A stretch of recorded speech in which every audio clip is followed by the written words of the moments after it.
Oh, well, sometimes I wonder why I even bother, and this is one of these cases where this is a totally useless video and a totally useless piece of equipment that was broken, that was just asking to be fixed.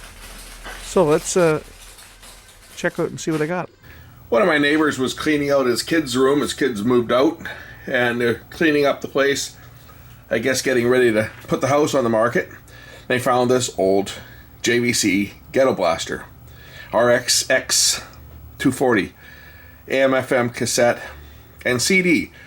They were just going to chuck it, but then he realized he's got some old tapes and he's got some old CDs, and he figured he doesn't have a CD player anymore in his stereo system, but he's got some old CDs. He thought, well, that might be perfect. I can try playing the old CDs on here and some of the old cassettes, because he's going to be downsizing. He's gotten rid of everything else.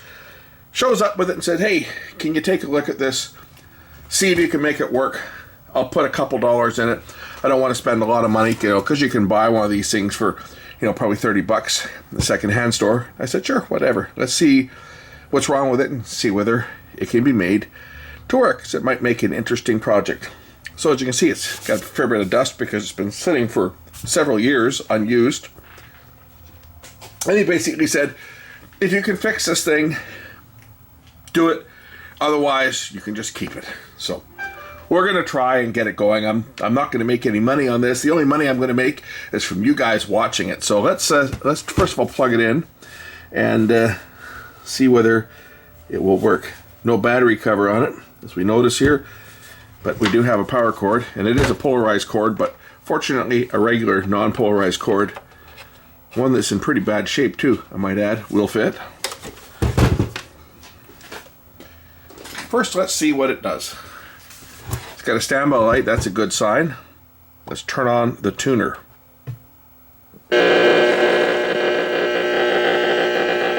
Lots of noise. That's okay. Let's listen to FM. Okay, the tuning dial does not turn.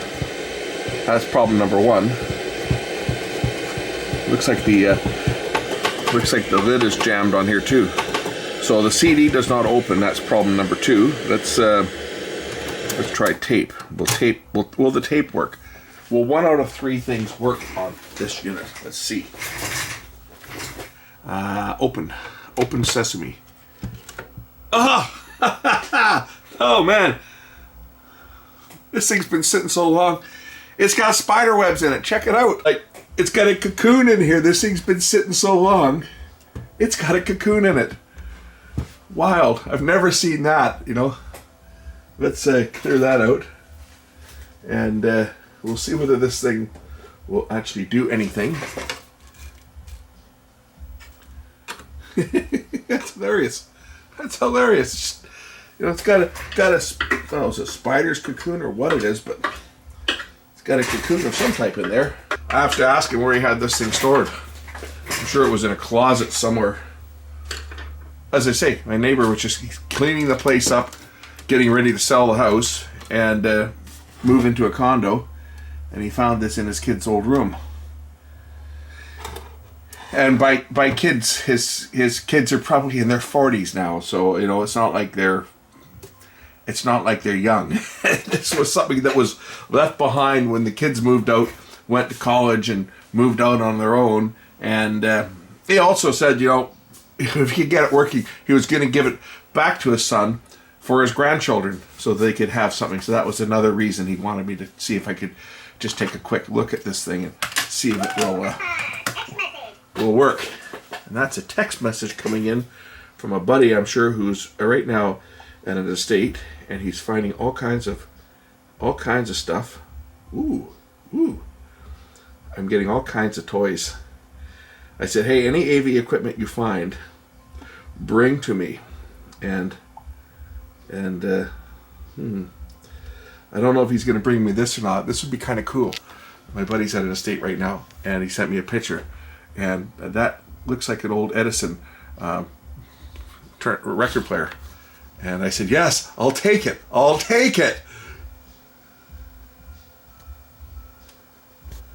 So I might have that to look at on a future video. Let's put this tape in here and just see whether this thing plays.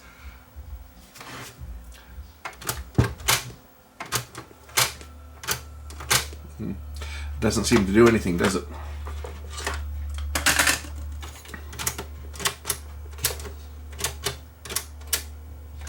Well, the take-up reel doesn't turn. Capstan is turning and the pinch roller is turning, but the take-up spool is not, and maybe it's just jammed. We'll go into rewind. Rewind works. You see rewind working. The auto stop is obviously working. Fast forward is not moving. So that just might be jammed up. It might be more spiders that have built their web in there. But, okay, so we know that nothing works on this unit now. So I guess it's time to take it apart and see what jumps out at me. So the screws in the back and the bottom need to come out. And then the front should just pull off of this unit.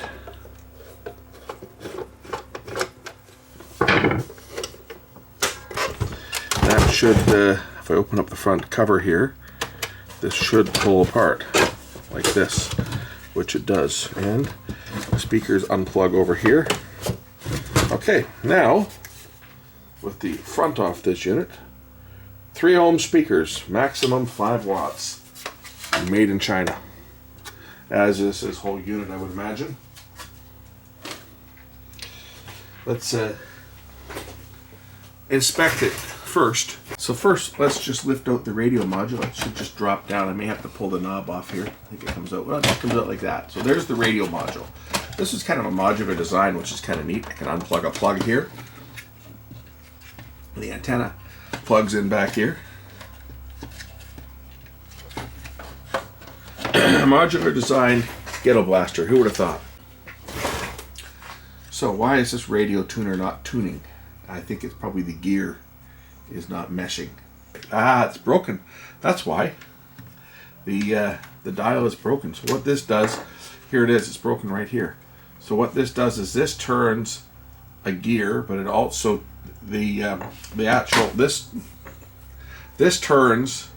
It meshes in with this and turns the dial, but the dial also meshes in with a gear below down here. You can see. So that is why this doesn't work. Now that we may be able to fix. If I can fuse this back together, I'll first have to remove the board so that I can try to reseat this tuning dial. I don't know if I'm going to have much luck on it. It's just kind of, let's see what we can do on this. I don't think the radio really matters if the tape player can be made to play and the CD player can be made to play without spending any money on it. So in other words, I might get a case of beer to fix this one. But there's the radio there, the tuner, right? See that just meshes. It sits between the dial and the control. And when one turns, it turns the other. Alright, let's see whether I can just kind of stick this back together. And it's cracked in a number of different places, but let's just see whether I can apply some heat and kind of fuse this plastic back together. Sort of.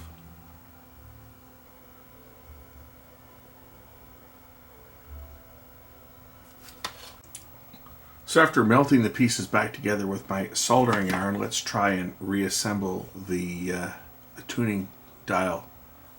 How it threads through here. It comes in. Going to try to thread this through in one go. Hopefully it won't stick on anything.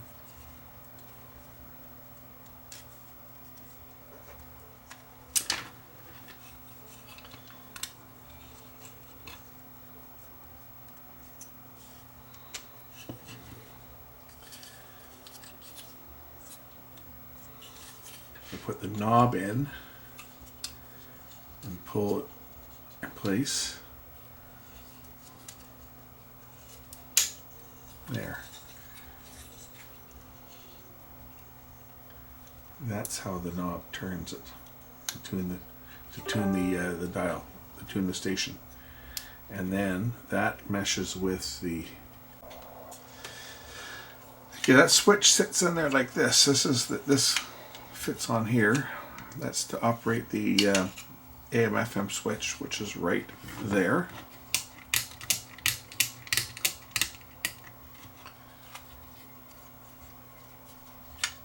And the radio sits in there like that. Sort of. Okay, so that's the tuner back together. As you can see now, it does move the dial. And this just sits in here like that.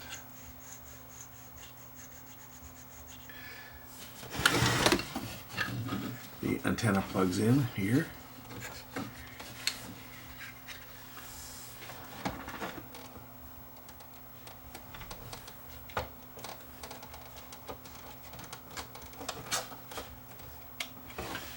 And the amplifier plugs in over here.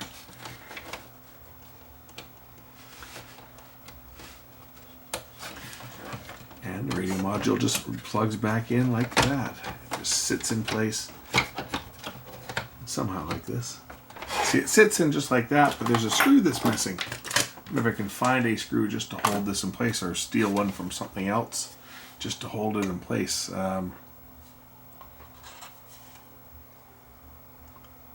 I'll steal this one from this wire clamp over here. I don't think that's necessary. See, there's supposed to be a screw that holds this in place right there.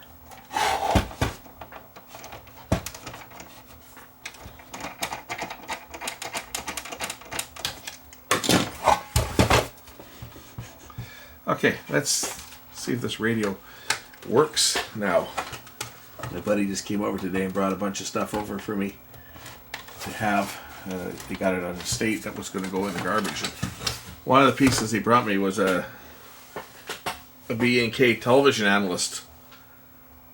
The guy that owned it was an old school tech from many years ago. He's going to bring me the phonograph tomorrow if he can get it in his car. But he got me one of these B&K television analysts. If anybody knows what that is, I know what it is. But do any of you guys know what it is? It's a flying spot. So basically, inside there's a CRT, and the CRT just scans a raster, and there's a slide that goes over the front of it. I'll show you the slide. If I can get it out of it. So this is the slide that is sits in front of a CRT, which creates a raster, and the black and white information is picked up by a photomultiplier tube and sent out the video output. So what looks like just a glowing tube is actually a flying spot, and this transparency, you could just put a regular transparency in there and write on it, and it would show up on the TV screen. Black and white, of course. This is what the old school techs used for aligning televisions. I had one of these, or didn't have one. I had access to one at the first shop that I worked at. And when the shop sold, all the equipment that went with the shop. So I never got the opportunity to get one. Now I have one. So we'll be, I'm sure, fixing that, servicing that at some point. See if we can get that running. I'm not going to plug it in until I've fully gone through it. It's full of tubes and full of capacitors, and really needs to have total service before it's powered up.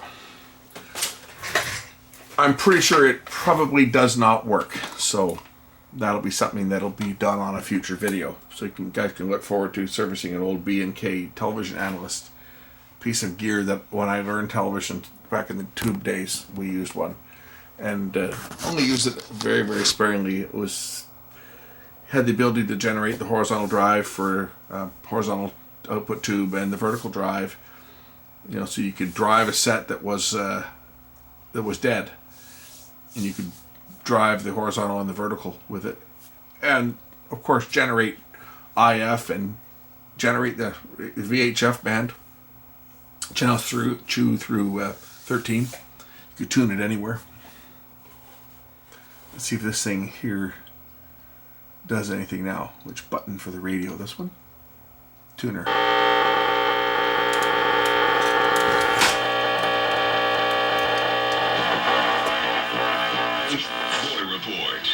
Okay, so it works on AM, and I'm not able to select FM. Oh, I think that means that probably the switch isn't in the right position. I guess I better double check that. Let's try that. Let's turn it off first of all.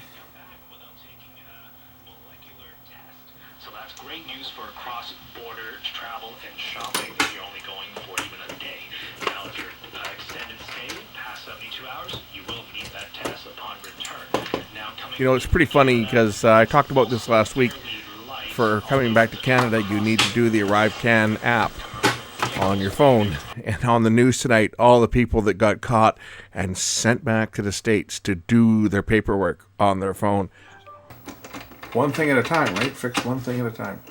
So let's try the radio again. FM. Yeah, it appears to work. I can tune the stations.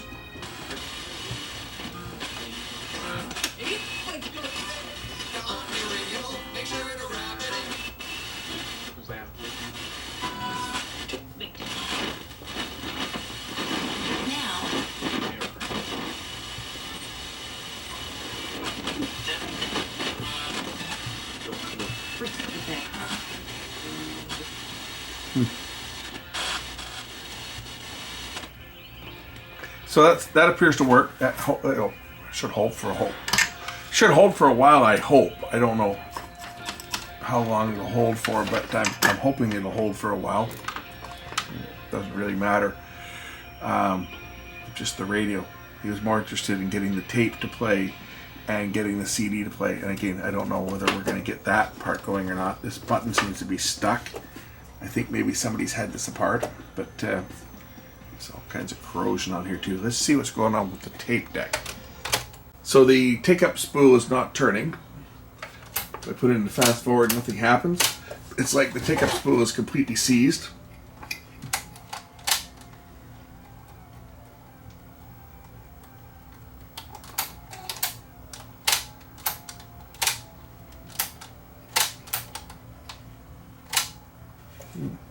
Why is it stuck?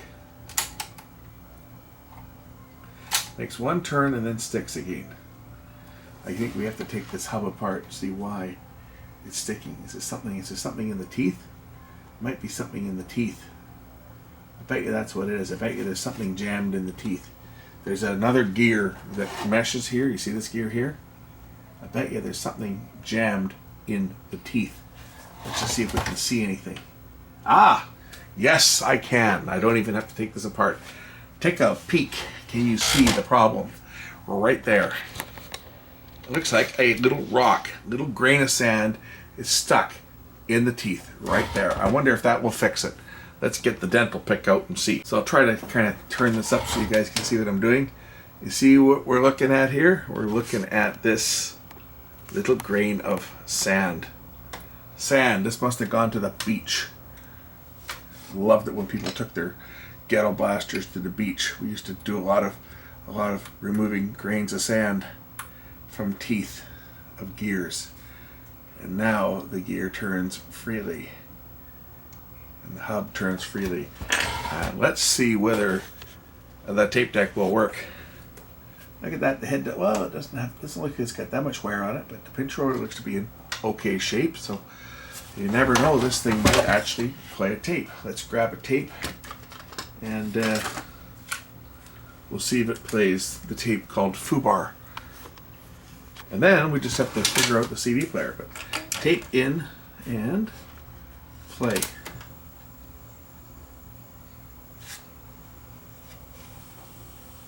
Might not be anything on the tape. At least not at this point. Turn it around. Aha! So the tape player works. So that's all that was wrong with the tape player, was a grain of sand was stuck, causing the reel to stick. Sounds like the wrong speed. The reel was sticking and going into auto stop. See? So that's all it would do. Rewind works. Fast forward works.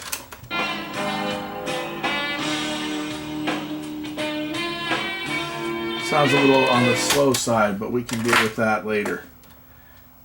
The fact that it works now is an improvement. Now, CD player. See if the CD player will work. The door is jammed. Why is the door jammed?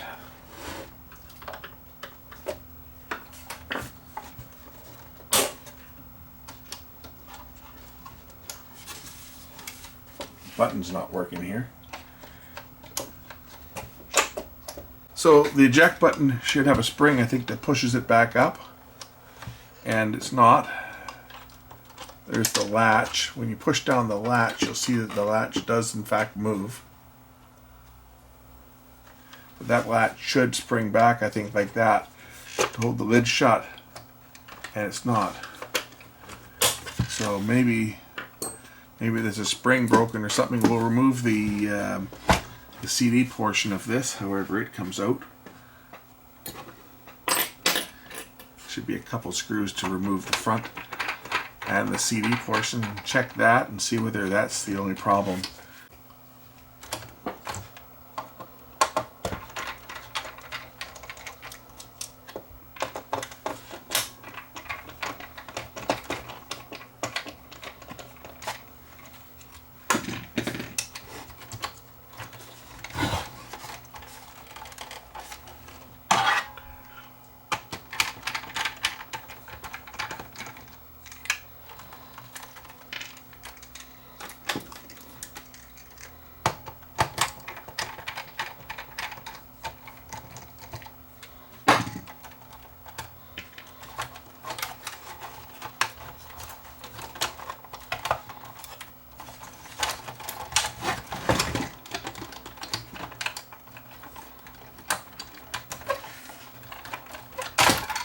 Undo the plugs, undo the tape deck, and now the CD player is in here.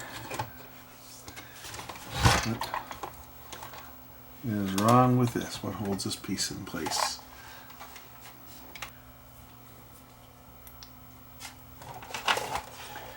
Okay, there's the lever. It might be broken, that's what I'm concerned about. It's the plastic piece that's broken or something, right?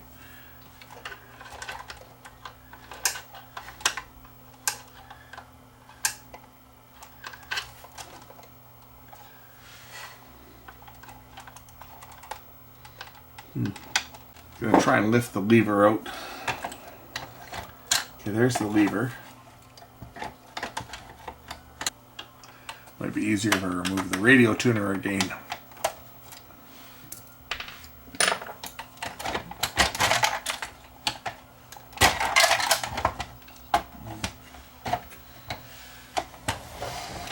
Okay, there's the lever. Yeah, there's the problem. Looks like there's a piece on the back of it that's broken off. Looked like there's a little plastic arm that sticks out that is used to push this back. When you push it down, it presses up against it, bends it up, and then it's like a little plastic lever that is used to reset this. It looks like it's broken. That would explain why it doesn't latch properly. Yeah. The piece is probably not even in here.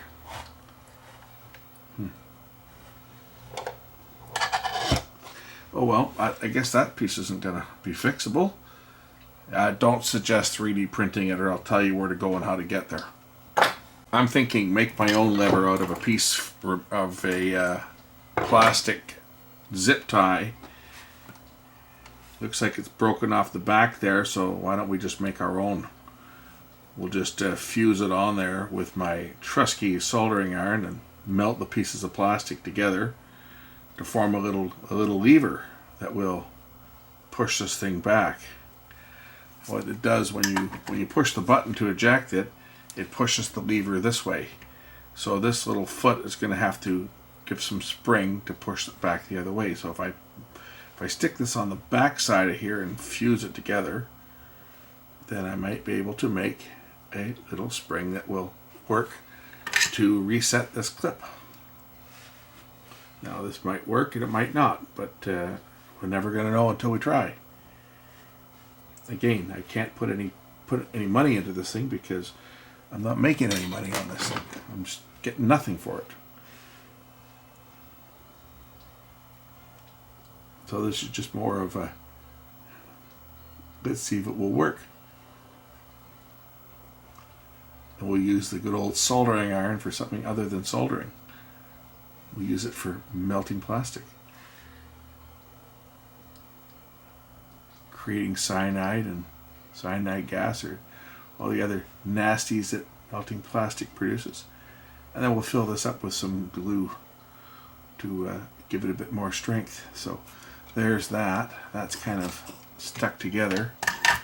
And I know they're dissimilar plastics. One's nylon and the other is plastic. But I think if I were to put some glue in the back here to fill this void, then this thing might have a bit of strength and might stand a bit of a chance of being able to reset that clip. So let's mix up a bit of epoxy.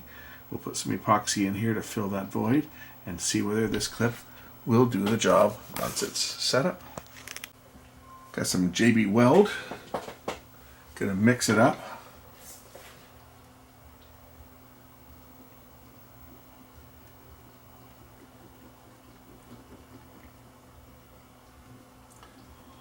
Okay, JB Weld is all nicely mixed up. So I will just scoop it in here to secure this little tail that I've stuck on the back side of this lever.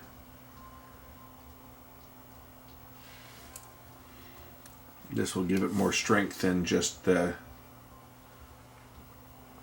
heat treatment melting the two different types of plastic together.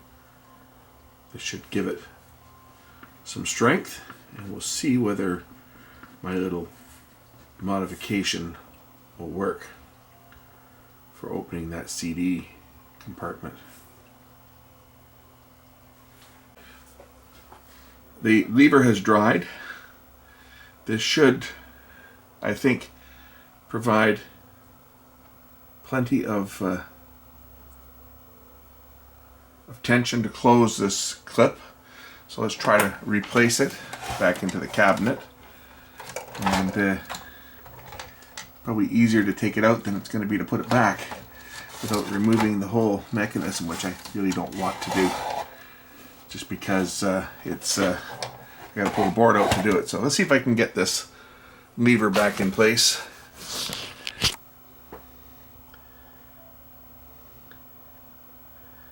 It sits up in here like this. See if I can get it in here. Get my light in the way so I can see what I'm doing.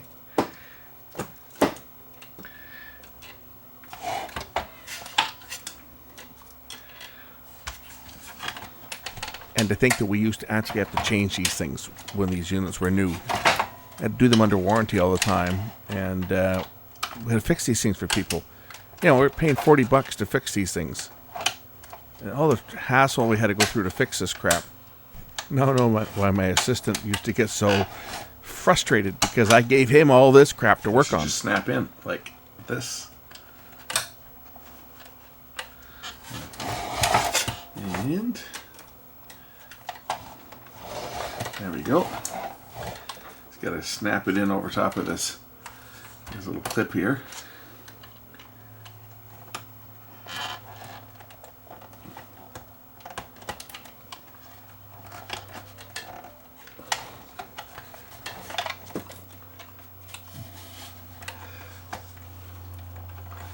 There we go. Ha ha ha ha ha.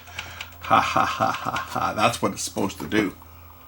Okay, let's see if this will close now. Will this lid close? And more importantly, will it open? Closed. Ha ha.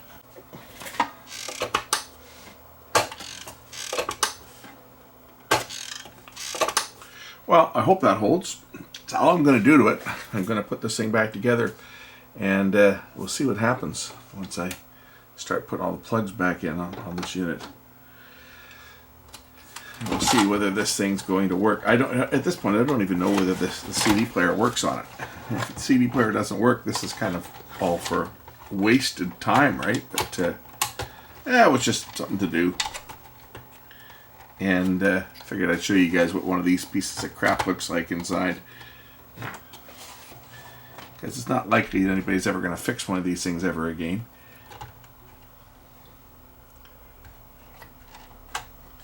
But at least the radio and the tape deck works on it at this point.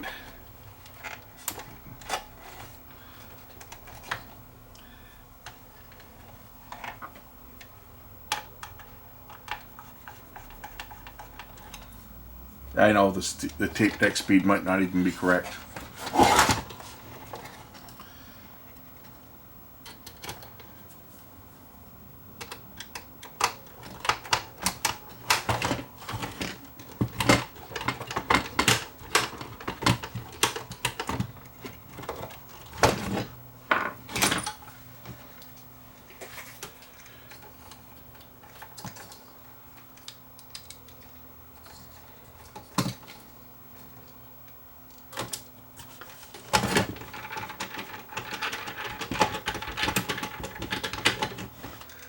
This unit uses a 9-volt motor, so even if the unit itself is shot and goes in the garbage, I can pull the motor out of the tape deck and keep it. The problem is it's 9-volt.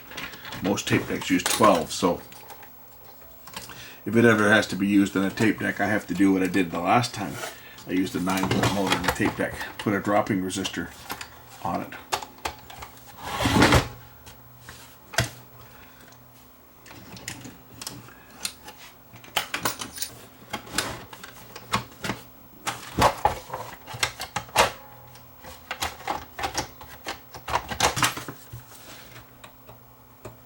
I guess we'll find out pretty quick here once I get power to it whether it still even turns on.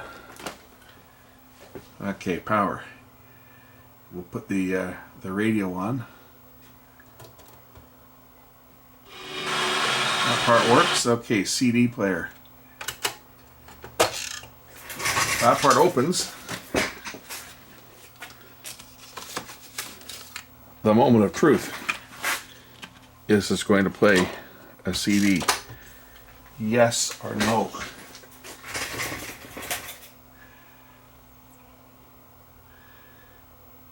How do we play this thing? Gotta be some buttons on here somewhere. That looks like the play button is the same one that you'll turn the CD on with. That one.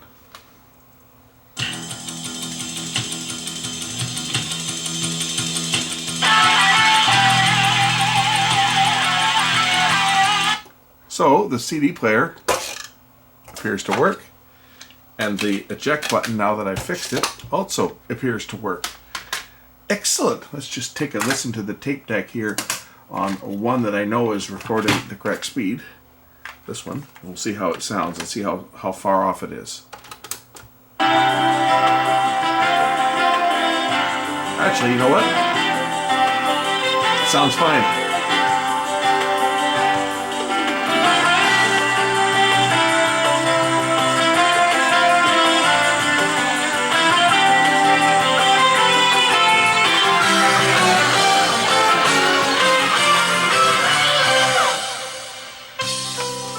Excellent. Let's just throw the front on it.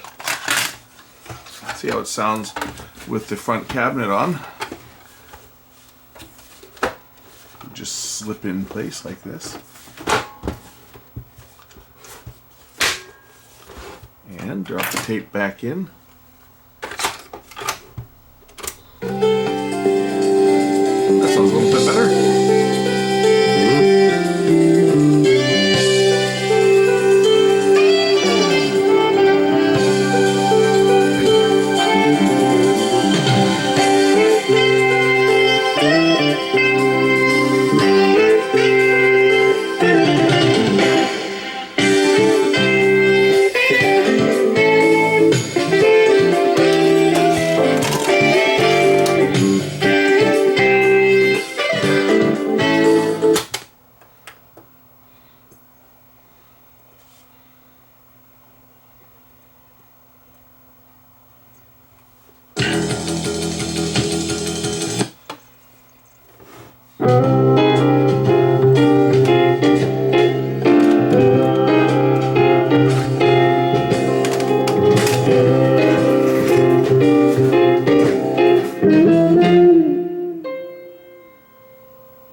Okay, the unit's all back together now. Let's just make one final test. Tuner.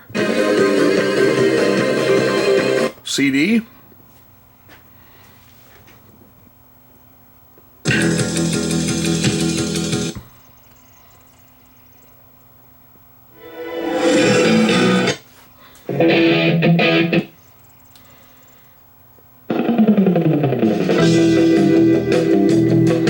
Bass boost.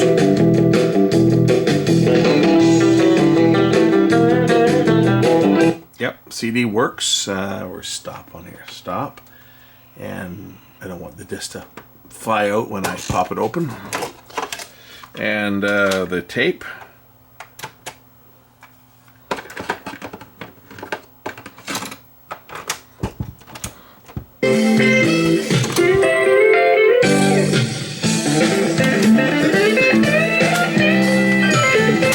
I would say that this unit is now functional. Total waste of time, but hey, you guys get to see an old classic ghetto blaster that probably sold for, I don't know, 200 bucks at the time. I don't know what these ones sold for, but anyway, 149, 200 bucks, who knows? I forget. Anyway, it's functional. Thanks for watching.